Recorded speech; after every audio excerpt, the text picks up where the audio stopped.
Bonsoir. Merci à tous d'être venus assister à cette conférence organisée par l'association Sciences Po Environnement.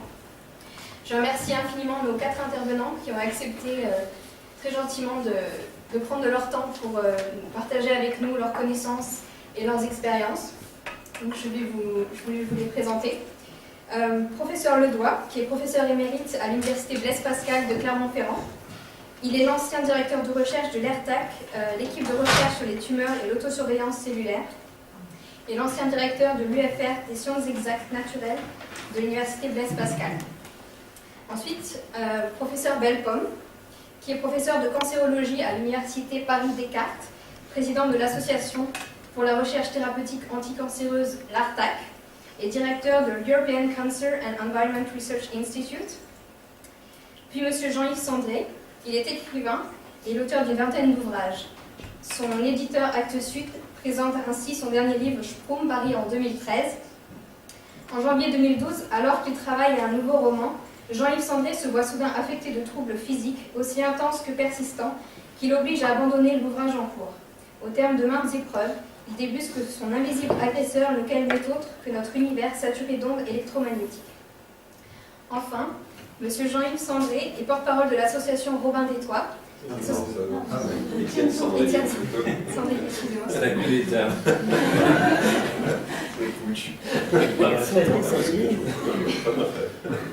Monsieur Étienne Sandrier est porte-parole de l'association Robin des Toits, association nationale pour la sécurité sanitaire dans les technologies sans fil et chargée de la communication et des relations avec le monde politique sur ce dossier. À la fin de la conférence, 20 minutes à la fin de la conférence, il sera laissé du temps pour les questions. Et voilà, je voudrais aussi merci de bien vouloir éteindre vos téléphones portables, non seulement pour que tout le monde puisse profiter pleinement de la conférence, mais d'autant plus qu'il y a des personnes électrosensibles ce soir et que ça pourrait gêner. Et coïncidence extraordinaire, il se trouve qu'aujourd'hui c'est la journée mondiale sans téléphone portable. Donc, une raison de plus pour les États. Merci bien. Bonne soirée à vous. Je laisse la parole au professeur Ledoy. Bonjour, oui, donc je suis ici parce que j'ai participé en fait à mettre en évidence les mécanismes d'action de rayonnement non ionisant, rayonnement électromagnétique non ionisant. On s'était intéressé surtout au rayonnement qui n'était pas thermique non plus, c'est ça qui me paraissait le plus intéressant, c'est-à-dire ceux qui sont porteurs, enfin, les fréquences porteuses de l'information qui nous entourent et qui sont censées ne pas intervenir sur le vivant. Le laboratoire que j'ai dirigé, que j'ai créé en 98-99 avec un collègue qui était un cancérologue animal, on travaillait sur les tumeurs, on travaillait sur les stress, à la fois chez les végétaux et les animaux. Et on a été alerté par un collègue de Rouen, un professeur de médecine à Rouen, qui travaillait sur des cellules et qui observait, lorsqu'il allumait un téléphone au-dessus de ces cultures cellulaires, des modifications de la structure des protéines. C'était en 2002. Et je dois vous dire qu'en 2002, quand il m'a téléphoné, je raconte souvent cette histoire-là, ça n'aurait pas été lu, je ne l'aurais pas connu, j'aurais raccroché. J'étais en état d'esprit de dire, moi, je ne pense rien, j'avais fait de la physique, j'ai fait de la chimie, c'est des rayonnements qui n'ont pas d'énergie, enfin peu, ça ne peut pas agir sur le vivant.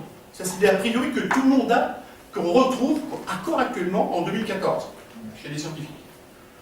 Et puis j'y suis allé parce que j'ai confiance sur ce collègue, c'était pour un jury de thèse, j'ai écouté, donc ils allumaient un téléphone, ils regardaient, bon, et puis il y avait quelque chose qui se passait, ils m'ont convaincu. Et en fait, ils voulaient, pourquoi ils m'ont demandé de participer à ce jury de thèse? Simplement parce que eux, c'était des biochimistes. Ils regardaient les effets sur les protéines, des phosphorylation de protéines, un travail de Romain, enfin, un énorme travail très très précis et bien fait. Mais ça peut être, des effets transitoires. Et ils voulaient savoir si derrière il y avait un programme génétique. Et nous, notre laboratoire, c'était un laboratoire de biologie moléculaire. On travaillait sur tout ce qui était l'expression des gènes, enfin, les gènes et le stress. Et donc, ils voulaient savoir si derrière ça, il y avait un problème génétique. C'est pour ça qu'ils voulaient faire une collaboration avec nous. Donc, ils nous ont engagés, on a discuté. Ils m'ont dit, OK, bon, alors moi je suis revenu de Rouen, je suis revenu sur Clermont-Ferrand. J'ai discuté avec les gens du labo. Et on s'est dit, le problème, si c'est réel, et je pensais après que c'était réel, il m'a convaincu, si on trouve quelque chose, on va se heurter à un mur. Donc il faut qu'on soit carré. Il faut qu'on soit absolument carré. Et donc, on ne peut pas se permettre d'allumer un téléphone sur une petite boîte de pétri, sur une paillasse, en mettant le compte pour la fautine, il y aura toujours quelque chose qui se passe à côté. Ce qui était manifestement faux quand on a regardé le travail qui était fait, qu'on a bien analysé, c'était toujours la critique. Donc il fallait qu'on trouve eh bien, des conditions totalement maîtrisées. Et on a eu la chance, en 2003, enfin fin 2002, c'était encore fin 2002, d'avoir en face de chez nous, je pense que c'était un garage Israël, en fait, c'était des physiciens qui ont installé une chambre réverbérante à brassage de mode, un tour un peu tout nouveau. Bon, il y en a, je crois, deux en France. Ils avaient acheté l'occasion, vous verrez que ça a une importance, l'achat d'occasion. Et en fait, ils testaient dedans l'électronique des voitures. Et quand j'ai demandé autour de moi s'il n'y avait pas un matériel, on dit, ben, en face, c'était à 100 mètres, 50 mètres du lac. On est allé les voir, on a vu ça. En fait, l'intérêt de cette chambre-là, c'est qu'on a un endroit où le champ électromagnétique est homogène. Et on peut avoir l'amplitude que l'on veut, et on pouvait mettre des arbres entiers dedans. Parce que l'autre aspect aussi, si on travaille sur les cellules, c'est pas un être vivant. Le collègue travaille sur l'animal, bien sûr on peut passer sur l'animal. Moi j'étais plutôt spécialiste des végétaux. J'ai dit, ben, l'intérêt de travailler sur les végétaux, c'est que les végétaux, par définition, n'ont pas de psychologie. Donc si on trouve quelque chose, on ne pourra pas dire que c'est un effet psychosomatique. Donc on commence par ça, puis après on passera au monde animal. Et il nous fallait donc, on est allé voir le physicien, on leur a dit, voilà, ce qu'on aurait besoin, c'est de votre champ, puis on leur a expliqué. Ils nous ont regardé avec des yeux comme ça. Puis après on leur a dit, mais nous ce que l'on sait, si réellement le rayonnement du téléphone, l'onde porteuse de l'information, est un stress pour les êtres vivants, nous on sait que chez les plantes, ça vous devez le savoir aussi, il suffit de 10 minutes, un coup de chaleur, de froid, de n'importe quel type de traumatisme, 10 minutes, la plante elle réagit au bout de 10 minutes, on sait. Parfois c'est moins, parfois c'est plus, mais en général c'est 10 minutes. On dit on vous prend la chambre 10 minutes, et l'intérêt aussi qu'il y avait à ce moment-là, c'est qu'on avait de nouveaux appareillages qui font de l'amplification génique, l'amplification d'ADN pour analyser les séquences d'expression, et on pouvait travailler dans la journée. C'est-à-dire qu'on pouvait commencer une manip le matin et terminer le soir. On pouvait faire une manip par jour. Donc on prend la chambre 10 minutes, on voit ça. On a fait la manip entre Noël et le jour de l'an en 2002. Parce qu'on était un petit peu excités, on a pris la chambre et puis on a regardé. Et au bout, à la fin de la semaine, c'était positif. On est allé voir, on a décidé avec eux de faire une collaboration. Ils ont accepté. Et nous, ce qu'on s'est dit, c'est que, eh bien, il faut absolument que l'on analyse tous les paramètres possibles. Donc pendant 4 ans, on a fait la même expérience en changeant paramètre par paramètre, de manière à être totalement, je veux dire, blindé contre toute critique. Et ce que je peux vous dire maintenant, c'est que on n'a plus le droit de dire que ces rayonnements électromagnétiques sont non dangereux, enfin, n'ont pas d'effet. Ils ne sont pas neutres. C'est une certitude, nous, c'est pas me vanter, mais on l'a démontré, que ces rayonnements, 900 MHz n'est pas un rayonnement neutre. Il interfère avec le vide. Voilà, ça c'était posé. Alors, je dois vous dire que, vous allez dire, on a travaillé donc de 80, enfin, le labo a été créé en 99, et il a été dissous en 2008. Il a été dissous en 2008, j'en dis 2 mots, mais c'est d'histoire ancienne. Mais quand même, il faudra dire 2 mots, parce qu'au XXIe siècle, il se passe quand même des choses assez étonnantes. C'est qu'on travaillait très bien, on avait 3 programmes. On était une équipe assez large. On travaillait sur la pollution des sols, par les métaux lourds, les pesticides. On travaillait sur les molécules anticancéreuses d'origine végétale, c'était notre travail de départ, puisqu'on faisait des stress végétaux pour faire des productions de molécules d'intérêt thérapeutique. Et puis le 3e programme, c'était sur les ondes. Et brutalement, 2007, on devait tester, on évalue tous les 4 ans. Donc c'est 2000, 2004, 2007, donc 2008 pour terminer en 2008. Donc 2007, on devait être évalué, personne n'est passé, on n'a pas été auditionné. Bon, c'est bon, ça a passé. Et en novembre 2007, arrivait un mail, simplement, le labo n'existe plus, n'est pas renouvelé, et on ne nous a pas interdit de travailler, on nous a dit les membres du laboratoire, on était quand même une trentaine, doivent se répartir dans les équipes existantes. C'est-à-dire en 9 langues, en langue normale, ça veut dire vous abandonnez votre programme et vous prenez le programme des autres, parce qu'on ne va pas dans un autre laboratoire avec ce programme, par définition. Alors, bah, ça met un choc, d'autant que dans le même temps, parce qu'on se dit, quand même, on avait travaillé, on publiait, on n'avait pas encore publié sur les ondes, sur l'événement, on avait commencé à faire une publication pour l'envoyer, on avait communiqué dans 2 congrès, et je commençais à dire, bien que je le pensais depuis longtemps, mais je commençais à dire, maintenant, on va passer aux cellules humaines, parce que ce qui se fait sur des cellules végétales se retrouve nécessairement sur des cellules humaines. Une cellule humaine, qu'elle soit humaine, animale ou végétale, fonctionne de la même façon. Vous mettez un gène humain dans une cellule végétale, eh bien, vous allez avoir un gène codant pour une protéine hormonale, une hormone humaine. Le végétal va vous faire l'hormone telle que vous la fabriquez. Ça fonctionne de la même façon, au niveau cellulaire. Donc, nous, on travaillait sur les désordres des cellules, sur une organisation. Donc, pour nous, le but, c'était d'extrapoler maintenant, connaissant les caractéristiques, d'extrapoler à l'humain et à l'animal. Vous voulez commencer par les animaux, commençant par des vers, par des insectes, et puis passer sur des cellules humaines après, ou dans le même temps. Tout ça a été financé. On a eu un financement d'État, des ANR et une aide de la Fondation Santé Radio-Fréquence. Donc ça marchait bien. Et j'étais en... Donc j'ai reçu ce mail, il y avait écrit dessus que notre production n'était pas suffisante. C'était ça l'unique critère pour ne pas nous renouveler. Et je dois vous dire que moi-même, j'ai pris sur moi, mais moi-même dans le même temps, j'ai eu une promotion à l'université, et j'ai été nommé expert sur les rayonnements. Et expert pour expertiser d'autres laboratoires. Alors le même temps, même mois, le même mois. C'est pas les mêmes services sûrement. Bon. Alors quand j'en ai parlé un petit peu, discuté un petit peu autour de moi, les collègues m'ont dit, bah, écoute, c'est du gel. Bah, j'ai le programme, je ne gêne pas.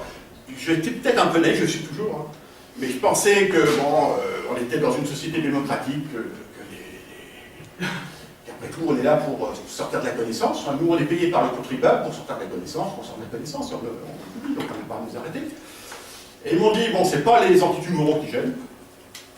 Apparemment, c'est pas les métaux lourds ou les pesticides, on travaille maintenant sur les pesticides aussi, sur ce qui gêne. Il n'y a que les ondes qui gênent. Puis ils m'ont dit, alors j'ai demandé à mon université de m'aider, ça a été un blanc. Donc les collègues ont décidé d'alerter la presse. Et c'est le journal étudiant qui m'a envoyé, qui m'a interrogé, donc j'ai dit ce que je viens de vous dire. Voilà, j'ai décalé comme ça gentiment, c'est pas méchant ce que je dis. Et j'ai eu une réaction énorme des milieux universitaires. Donc j'ai dit je gêne. Et donc après, j'ai dit, on m'empêche de travailler, maintenant, je vais continuer à dire ce que je pense. L'autre aspect qu'il faut vous dire, c'est que c'est vrai qu'on m'entend souvent, enfin souvent, pas trop quand même, heureusement, limite, mais les journalistes s'adressent à moi. Je leur dis, mais il y a d'autres chercheurs qui travaillent dans le domaine en France. Il n'y en a pas beaucoup, il y en a de moins en moins, malheureusement. Mais allez les voir, ils m'ont dit, les autres ne communiquent pas. C'est-à-dire qu'on est encore au XXIe siècle, avec des chercheurs payés par le public qui ne peuvent pas dire ce qu'ils retrouvent, ce qu'ils... Voilà, et ça c'est dangereux. C'est-à-dire qu'il faut absolument qu'on puisse par la suite augmenter le taux de connaissance. On est en train, que ce soit sur les pesticides sur lesquels on travaille, on gratte aussi un petit peu, on trouve des choses énormes, enfin anormales. Quand je dis énorme, ça veut dire anormal. Sur l'élément, on met une technologie, on balance une technologie et on ne sait pas comment ça interagit avec le vivant. C'est anormal ça. Je veux dire, c'est terrible. Ah. On l'a fait avec les rayons X, quand vous vous souvenez, au début du XXe siècle. Et à ce moment-là, même les chausseurs avaient des appareils rayons X pour voir comment était votre pied. Il y a ça qui en avait partout. Très rapidement, on s'est dit, attention les gars, il faudra peut-être mieux éviter le rayonnement. On a obligé aussi les radiologues, dans les années 70, à se protéger, parce qu'on observait qu'il y avait plus de cancers chez les radiologues que chez les autres, les rayons X. Il n'empêche, encore en 2014, on baisse un peu la garde. J'étais chez un dentiste, il m'a pris des radios comme ça, sans protection. Je lui ai dit, c'est pas pour moi, mais je dis pour vous, vous en faites combien par jour? Et ça, on commence à utiliser des technologies sans penser un petit peu à ce qu'il y a. Je ne veux pas vous faire peur, c'est pas le but. Simplement dire qu'on est là pour essayer de comprendre, et ensuite pour éviter qu'il y ait des problèmes par la suite. Donc ça, j'en ai parlé de lui. Alors, je vais vous donner rapidement ce qui motive un petit peu mon débat, ma conférence, sans essayer de trop déborder. Tout d'abord, on nous dit, ce que vous montrez, ce sont des effets biologiques. C'est vrai, ce sont des effets biologiques. Je ne suis pas un médecin. Dominique vous en parlera du côté médical. Moi, je ne suis pas un médecin. On voit ce qui se passe en biologie, sur les cellules, sur les tissus. L'autre aspect qu'il y a quand on regarde en médecine, c'est l'épidémiologie. Mais l'épidémiologie demande à ce qu'il y ait une cohorte suffisante de malades pour commencer à faire des statistiques. C'est malheureux, mais c'est comme ça. Moi, je considère qu'il faudrait peut-être mieux commencer avant, à faire quelque chose avant d'atteindre cela. Mais simplement, ce que je voulais vous montrer, c'est que ça va pas tarder à arriver. Je crois que je dois faire ça, non? Sur la flèche, là, ici. Celle-là, ouais. Voilà. Donc, simplement pour vous montrer, là, je m'arrête à 2007, c'est l'augmentation du nombre de souscripteurs de téléphones cellulaires. Et vous voyez que c'est une exponentielle qui ne s'arrête pas. Et cette exponentielle, on est à 87% de la population mondiale en 2011.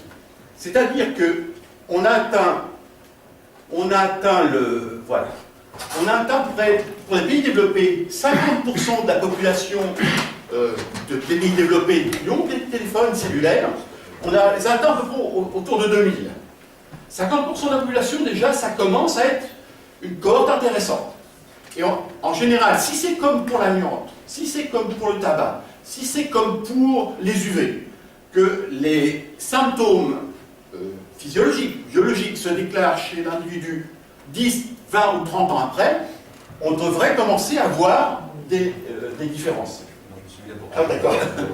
On devrait commencer à voir des différences. Alors, ce que je voulais mettre en face, ce que je vous dis là, je l'ai présenté à des collègues qui, bien sûr, ne sont pas du même avis que moi, ils ne sont pas tout à fait d'accord sur les corrélations que j'ai faites. Mais moi, je l'ai fait, je considère qu'il y a une corrélation à faire. Là, c'est l'incidence, c'est le nombre de tumeurs du système nerveux central par an. On voit très bien qu'on a ici une augmentation qui commence vers 99, 2000, et puis là, ça s'arrête en 2004, je n'ai pas la suite, mais on est dans une bonne corrélation actuellement, enfin, corrélation, excusez-moi du terme, dans une corrélation qui est positive. Et ça, c'est un petit peu gênant. Ici, c'est différents types de tumeurs, et on a ici, donc, à partir de 2005, c'est essentiellement donc, les tumeurs de la parotide qui augmentent. Alors on dit, ouais, mais ça, il y a des variations, et il y en a qui lissent, en fait. Qui lissent, hein. Mais moi, je considère que là, bon, on va avoir des points qui vont arriver, je ne sais pas ce que ça va donner, mais ça m'inquiète énormément, cette augmentation que l'on observe. Deuxième chose encore, maintenant qu'il faut savoir pour vous, c'est que ce rayonnement électromagnétique, il n'est pas simple, il est très complexe. Ce qui veut dire c'est multiparamétrique. Ça peut avoir donc des effets différents sur chaque individu, en fonction du paramètre qui va intervenir sur l'individu. C'est un champ électrique doublé d'un champ magnétique, un champ électromagnétique.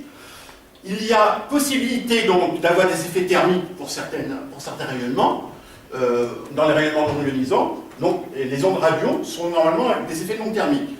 Les fours micro-ondes, les micro-ondes sont des effets thermiques. Et simplement ce qu'il faut vous dire, on vous dit, mais non, c'est des effets non thermiques. Maintenant, on arrive sur des fréquences, on commence à commercialiser des fréquences qui sont des fréquences thermiques, qui viennent se surajouter, le paramètre thermique se surajoute aux effets des ondes. Un exemple tout simple.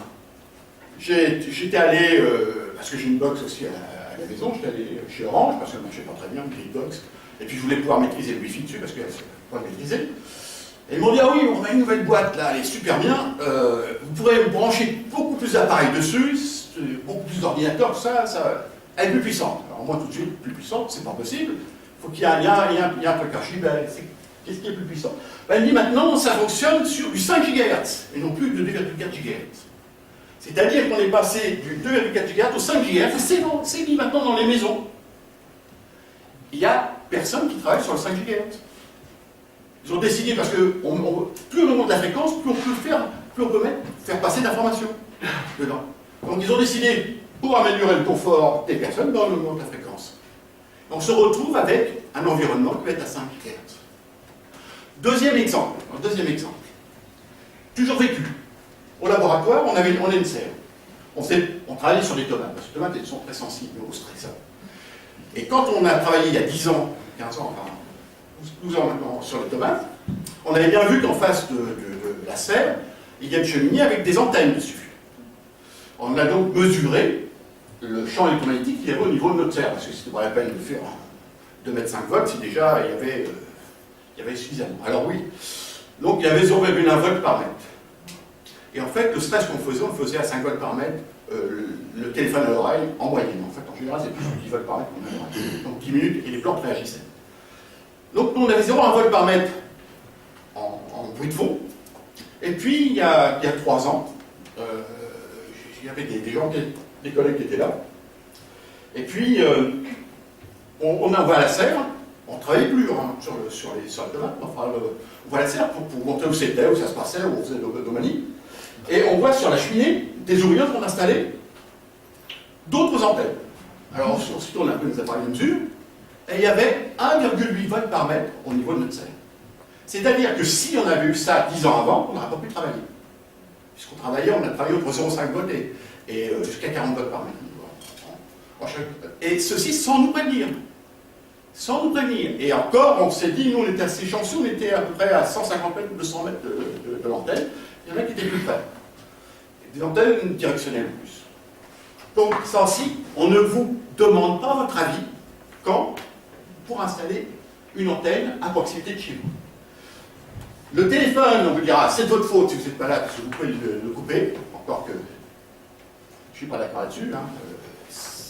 J'ai essayé une fois de téléphoner sans mon mobile, je n'ai pas trouvé une cabine téléphonique, donc ça c'est un peu difficile. Donc, mais en revanche, les antennes, ben, vous les subissez. Est-ce que vous pouvez conclure pour... Oui, on va conclure. Oui, je vais pas aller plus loin que ça. Et puis, donc, simplement, je ne voulais pas vous faire peur, mais ce qu'il faut se dire, c'est qu'il faut être vigilant. Il faut être vigilant. Il faut être vigilant comme pour tout. Et surtout, que l'on permette d'accroître la connaissance afin de maîtriser cette technologie. C'est ça qu'on voulait. Le deuxième point, c'est que ce n'est pas anodin. Le fait d'avoir son téléphone allumé dans sa poche, le fait de téléphoner avec, 10 minutes, c'est suffisant pour entraîner une réaction de vos cellules. Ça ne veut pas dire que c'est grave, mais une chronicité, une inflammation chronique, une irritation chronique, on sait à quoi ça aboutit. Et surtout, il faut que vous relayiez la demande que de plus de recherches soient faites là-dessus. Il y a de moins en moins, depuis 10 ans, il y a de moins en moins de laboratoires qui travaillent dans ce domaine. Depuis 10 ans, il y a depuis pas 10 ans, ça fait 5 ans, ouais, depuis 2007, il y a une taxe, une écotaxe sur les téléphones pour payer la recherche. C'est vrai qu'il y a 2 millions qui vont à la recherche. Eh bien, je peux vous dire qu'il y a des années, on n'arrivait pas à distribuer ces millions. Il n'y a pas assez d'équipes. C'est pas parce que les gens ne veulent pas travailler, mais c'est pas qu'il n'y a pas d'argent. On ne les incite pas. On ne les incite pas parce que moi, je ne craignais pas grand-chose. Il y a 10 ans, je suis à la retraite maintenant. Il y a 10 ans, j'attendais plus quoi que ce soit. On ne pouvait pas faire pression sur moi. Je ne suis pas payé par celui qui me juge. Celui qui me juge, il ne pouvait pas me juger. Moi, j'étais vraiment clean. Pour moi, je n'ai pas pensé à ça. Mais j'admets que pour des jeunes, ça doit être un peu difficile de se retrouver dans un environnement un peu hostile. Dans mon université, on ne m'a pas encore demandé de faire une commission de différence. Ça, pourtant, sur quoi je travaille, mais bon, c'est comme ça.